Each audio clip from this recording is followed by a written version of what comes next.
Jeffrey Epstein's case. Epstein files. Also breaking tonight, a feud at the Justice Department over the handling of the Jeffrey Epstein files. Attorney General Pam Bondi privately told Donald Trump that he appeared in the Epstein files multiple times. The Epstein stuff is so crazy because when Kash Patel was on here, Jesus Christ. I'm not participating in any of that conversation. What is he? Elon Have a nice day, DJT. So much did get phone away. They're going back and forth about different things. And Well, he said he was disappointed in Elon. they told him to leave. Jesus Christ, that's a crazy thing to say. How does he know? Does he know that Donald Trump is in the Epstein files? Or does he have access to the Epstein files? I don't know how he would, but I'm just staying out of the Trump-Elon thing. That's way outside my lane. What the fuck are they doing? I know my lane, and that ain't it. I just don't. I mean, I understand he owns Twitter. I think it's bad for your mental health. And he was like, there's nothing. And I was like, what are you talking about? I didn't even know what to say. My thought was, and people are like, why didn't you push back more? My thought was like, I'm just going to put this out there and let the internet do its work. Because there's nothing I can. The guy's saying there's no tapes, there's no video. That doesn't make any sense. Everyone knows it doesn't make any sense. So, Joe Rogan just had what might be the most accidentally revealing moment of his entire podcast career, and it had nothing to do with aliens or DMT. No, this time Joe completely exposed how the Trump administration has turned into the exact swamp creatures they promised to drain. And honestly, watching him try to make sense of his own government officials contradicting each other in real time is both hilarious and deeply concerning. Like, you can literally hear the confusion in Joe's voice when he says, "There's nothing I can do." The guy's saying there's no tapes, there's no video, after having Kash Patel on his show. This is the same Joe Rogan who regularly has people on to discuss the most outlandish conspiracy theories. But even he can't pretend that what Patel told him makes any sense. And then he didn't know about the Michael Baden stuff, the autopsy stuff, where it showed that he had 3 broken bones in his neck, which never happens when you hang yourself. Even when you leap from somewhere with a rope around your neck and it snaps your neck, you never have 3 broken bones. He's in a prison cell. He's not launching himself off the first floor balcony. The whole thing's nuts. And then he's like, well, we have a film. We're going to release that film. And the film has a fucking minute missing from it. Here's where it gets really awkward for the administration. Joe brings up the Michael Baden autopsy findings about Epstein having 3 broken bones in his neck. And apparently Kash Patel, the guy Trump literally put in charge of the FBI, had no idea this forensic evidence even existed. Think about that for a second. The person running federal investigations is less informed about this case than a podcast host who admits he just Googles stuff during commercial breaks. Recent reporting shows that Bondi explained the thousands of hours of video were actually disturbing material that couldn't be released. But somehow nobody coordinated this message with Patel before he went on the biggest podcast in America. It's like watching a group project where nobody talked to each other beforehand. Laser moving across your chest. But it really is. It's so good. Look, you know me. I'm not a conspiracy guy. Oh, you nature. are today. But I am today. Today, I'm fully on board with this shit. Everybody's in today. Yeah. No. But they're actually doing right as we speak. And I find this fascinating, is that the Assistant Attorney General, Todd Blanche, is down in Florida for an interview with Ghislaine Maxwell. Right? And she's serving 20 years in a Florida prison for sex trafficking. Right? To who, though? What's that? To who? Well, he's down there to interview her. But I'm saying she's sex trafficked to who? She was a co-conspirator of Epstein's, right? But don't you have to have a person who you're sex trafficking to? Exactly. And they talked about the victims somewhat during her trial. It was it was a very difficult trial in the sense of, they're trying to protect certain victims and others were coming forward. But, my surprise was nobody from DOJ has ever, according to her legal team, nobody has ever interviewed her from DOJ. Then there's this absolutely wild revelation that the Department of Justice had never actually interviewed Ghislaine Maxwell until this week. She's been sitting in prison for years as the co-conspirator in supposedly the biggest trafficking case in modern history, and nobody from Department of Justice ever bothered to talk to her. Legal experts called Deputy Attorney General Todd Blanche personally conducting the interview unorthodox, because such high-level officials typically don't handle routine witness interviews. It's like they suddenly realize they forgot to do their homework and now they're scrambling to catch up. Right? So, Department of Justice. So this is the first time the Department of Justice, you're telling me, and meanwhile, up on Capitol Hill, you've got Democrats like Adam Schiff and others going, we have got to release these fucking files. They had 4 years under the previous administration, right? Yeah. Look, everybody's fucked in this situation, but they had all that time to do whatever they wanted to do. And nobody, up until this point, apparently, has talked to it. Now, you know, some folks on the legal side are saying, well, look, if she had anything interesting to say, she would have said it during the course of her trial, right, to save herself or to cut a deal. No. Joe makes this really sharp observation about how Democrats like Adam Schiff are suddenly demanding these files be released after having 4 years to do it themselves under Biden. And he's absolutely right. This is just political theater from both sides. Recent reporting shows that FBI agents were actually instructed to flag any documents mentioning Trump, which tells you everything you need about the real motivations here. Nobody actually cared about justice when it might hurt their own people. But now that there's potential political advantage, suddenly everyone's a transparency advocate. The Epstein situation is going to be so disappointing to so many people now because I have this theory that nothing ever gets done in Washington, D.C., right? Investigations go to die there. Nothing ever happens. There's never any real consequences of any nature. And we got all sorts of things happening right now, right? So the Epstein case is just one of them. But right now, you've got the Dems focused on Epstein because, you know, they see there's just a good opportunity here to go after Trump, regardless of who else is in the files, right? And the Dems, I think, were worried for quite some time and didn't pursue it because, you know, years back they were thinking, okay, Clinton's going to be embarrassed. We don't want that. Right. So, again, my point would be just release everything. I don't understand how, if you just look at the way that they handled this logistically, whoever thought, because the mob wants to eat, right? And they've been throwing red meat to the mob about Epstein files now for years. It's part of how they got elected. Right. And so whoever in their communications group or in their strategic thinking arena in the administration thought, you know, that we can get away with just saying there's nothing to see here, they should be fired. The most brutal part might be Joe's guest pointing out how the administration thought they could just tell people there's nothing to see here about the biggest conspiracy theory of the modern era, and somehow that would satisfy everyone. Even Joe Rogan, who's not exactly known for his political sophistication, can see that this strategy was doomed from the start, and the backlash has been exactly what you'd expect. There are reports of FBI's Dan Bongino clashing with AG Bondi over the handling of the administration's walkback. So now they're not just contradicting each other in public, they're apparently fighting about it behind the scenes too. I don't understand how they handled this so poorly, right? For Pam Bondi to come out and talk about the files and and then like within a blink of an eye, they come out with this bullshit Sunday night memo saying there's nothing to see. How could there's just a lack of coordination? Yeah, I do. Yeah, I think makes sense. I think it's a messaging problem is always kind of a key element of the Trump administration, whether it's this one or not. And now look, that's not I'm not knocking a lot of the policies. I like a lot of the policies that come out of this administration. This one and the previous, the first administration. But I'm just saying, a hallmark of a Trump administration is the ability to have a self-inflicted wound. Shoot yourself in the foot because of messaging, usually, right? Right. So I think they've done it again, and I don't see how they walk this back. They're trying to, I think, with this interview with Ghislaine Maxwell to say, look, we're trying, we're talking to her, But how does Pam Bondi say we have thousands of hours of footage, and then Kash Patel says we don't have anything that you're looking for? And then we get to what might be the most embarrassing part of this whole disaster. Joe points out the obvious contradiction, where Pam Bondi says they have thousands of hours of footage, but Kash Patel claims we don't have anything you're looking for. And apparently J.D. Vance told Tim Dillon that those 10,000 hours are just regular adult content. Like, which is it, guys? Do you have evidence or don't you? CNN reported that many of Trump's close advisors have grown frustrated with Bondi's handling of the files, and you can see why.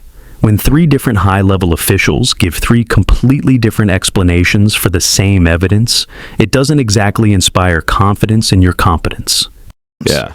What do you think that was all about? Who do you think was involved in that? Do you think it was the Mossad? Do you think it was some rogue intelligence agency in America? Was it a coordinated effort? You know what? I know this. There's a lot of talk about. Did he have some sort of intel connection? Right. Right. That from my perspective, it's complete speculation. But I will say, like from an operational perspective, I have no idea. Was it Mossad? Was it anybody? Who knows? Right. But from an operational perspective, if you see a guy like this who's super connected and all the way back to 2008. Was like his first trial, right? So he's had a long history of these problems. But if you know that he's kind of engaged in a variety of things, as an example, if I'm Chinese intel, right, and I just read the goddamn entertainment news, and there's these rumors and allegations of high-level people flying off to his island, I'm going to think that's interesting because potentially, if I could get an accessed source there, if I can get somebody right inside that operation, whether it's Ghislaine Maxwell, or whether it's Epstein himself, whether it's somebody who's just on the outskirts of it, maybe I'll start picking up some pretty interesting leverageable information on people that maybe I want to influence. Right? And it's so funny to me that it's always comes down to like carnal needs and carnal desires. Yeah. It's always sex. Because these guys, when you get to like this Bill Gates level and Bill Clinton level, you can't just go pick up gals at the bar. Yeah, you know it's what a little tough. Yeah. So if you're a super famous super freak, and you like chasing skirts, but you can't do it. Like, what do you do? Well, you do what he did, right? Which is you get somebody to procure for you, which apparently was primarily Maxwell's job. Yeah. And she's out there, and she was described, usually as his girlfriend, but she was clearly operating as his pimp or whatever the female version of a pimp is. Curator. Curator. Yeah, it's a curator. Yeah. And so he's, she's out there doing that. But look, again, I can't speak to, the rumors about him working for one intel agency or another, but I will say, if I'm working for an intel agency and I see something like that, I might find that of interest, right? Oh, for and then sure. I would definitely go after somebody to see what's going on. Just if for no other reason than again, maybe it's a opportunity there. Well, it's the easiest connect the dots puzzle Right. of all time. Yeah. You got rich, powerful people and hot chicks and probably drugs. Yeah. And cameras. Yeah, and I tell you, the Russians love nothing better than the truth. The reality is, in terms of recruiting an asset by using blackmail is tough, right? You gotta that window starts closing immediately, right? In terms of their operational usefulness, right? Because there's a lot of issues there, right? You're blackmailing somebody for their cooperation. At some point, that's going to go south on you, right? It's not like you've recruited somebody for ideological reasons, right? Or even something as straightforward as like they need the money because their kid's sick or whatever it may be. So blackmail's right. But having said that, look, the Russians in particular love that, right? And the Chinese intel, they'll do whatever works from their perspective. The agency, again, people are going to say that's bullshit. The agency tries, the blackmail is never really ever on the table as an option because it always leads to a problem. And sometimes those problems can be very, very bad. In what way? What do you mean? Well, the asset will turn on you, right? Next thing you know, you've got an agent working now, a double agent working for the other side, right? Because they're so fucked over by the fact that they've been blackmailed, and at some point they lose their shit and decide to roll for the other side. But aren't you like constantly monitoring them and looking at their phone? There's only so much. No, not really. There's only so much you can do, right? In terms of maintaining, particularly with a hard target, particularly with an asset who's in a difficult or challenging environment, Chris, and you've got limited access to them, whatever it may be. So you're really relying on clandestine communications. You don't have a lot of face-to-face meetings, and at some point you never know when things are heading south, right? And then the next thing you know, look, that. So that's the operational reason for trying to avoid blackmail. Right? Has it ever been done? Well, sure. Yeah. I mean, I'm not saying it hasn't been done. Of course. But some services go to it much quicker than others do. Yeah. And which services? And well, again, the Russians are primary users of something like that. Because they've got a shotgun approach. Yeah, Israelis have been known to do that in the honeypot operations that they'll do and other things. But the Russians throw a lot of shit at the wall and see what sticks. Right? It's very much a shotgun approach. Right? And honestly, sometimes, that can work, right? Wasn't that kind of, if you thought about this island, if you're bringing award-winning scientists, like famous people, politicians, world leaders, all to one place. You're basically throwing as much shit against the wall as you can. Yeah. And then you have all this stuff on all these different people, and they know it. And so then you just kind of like, wasn't there like some CEO that had to step down because he wound up giving Epstein, it was found out that he gave Epstein like $150 million that they couldn't explain why. Oh. Okay. Wasn't that the case, Jamie? So it's one of those things where there's obviously value in having all these people on your side. Yeah. But when you do get all this information on these people, like, what are they trying to accomplish with it? This is the question. Are they trying to get support for Apollo CEO to step down after firm finds more payments to Jeffrey Epstein? $158 million. He paid the convicted sex offender $158 million. What does it? If you can you scroll down a little bit, Jamie? Yeah. He's planning to step down as chief. I've advised the Apollo board that I will retire as CEO before my 70th birthday in July. Remain as chairman. Oh, he's going to remain as a chairman.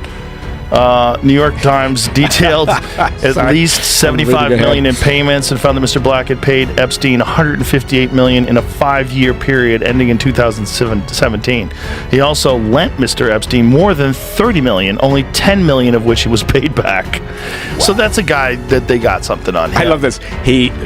Leon viewed Epstein as a confirmed bachelor with eclectic tastes. This was after his 2008 guilty plea. Yeah. Wow. Christ. Mr. Epstein's advice was worth perhaps $2 billion in tax savings to Mr. Black, according to the report. Right. Then Joe gets into the Leon Black situation. The Apollo CEO, who somehow thought it was normal to pay Jeffrey Epstein $158 million for financial advice. And Joe's immediate response of, "So that's a guy they got something on," is exactly what any reasonable person would think.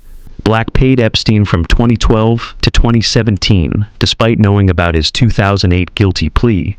And using Epstein's strategies, Black saved at least $1.3 billion in taxes.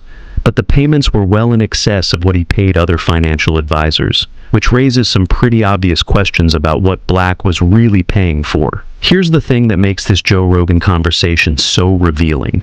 It's not that he's some brilliant investigative journalist uncovering hidden truths. It's that he's asking the most basic, obvious questions that apparently nobody in mainstream media or government wants to address directly. As many as 1,000 FBI agents were enlisted to review materials from the case, and their conclusion is essentially, nothing to see here, folks. Either this represents the most expensive and thorough investigation in history, finding genuinely nothing, or it's the most obvious example of institutional self-preservation we've seen in years. The Trump administration promised to drain the swamp and fight the deep state. But when it comes to potentially the biggest blackmail operation in modern American history, they're suddenly telling everyone to move along. Trump is facing backlash from his supporters and opponents alike because people can see the disconnect between campaign promises and governing reality. What makes this even more awkward is that this isn't some partisan hit job. These are Trump's own officials contradicting each other, his own supporters calling for resignations, and his own base questioning whether he's actually fighting for transparency or just protecting the same powerful interests he claimed to oppose. Joe Rogan accidentally did what most of Washington media refuses to do. He just asked simple questions and let the contradictions speak for themselves. And the fact that a comedian turned podcaster is providing more clarity on this issue than the entire federal government should probably concern everyone, regardless of their political preferences. The administration clearly underestimated how important this issue was to their supporters, and now they're dealing with the consequences of poor messaging and conflicting explanations. Whether this represents genuine confusion, legal constraints, or something more problematic is still unclear. But what is clear is that the handling of this situation has created exactly the kind of institutional distrust that conspiracy theories thrive on. And honestly, when government officials can't give straight answers about basic questions, maybe that distrust isn't entirely unreasonable.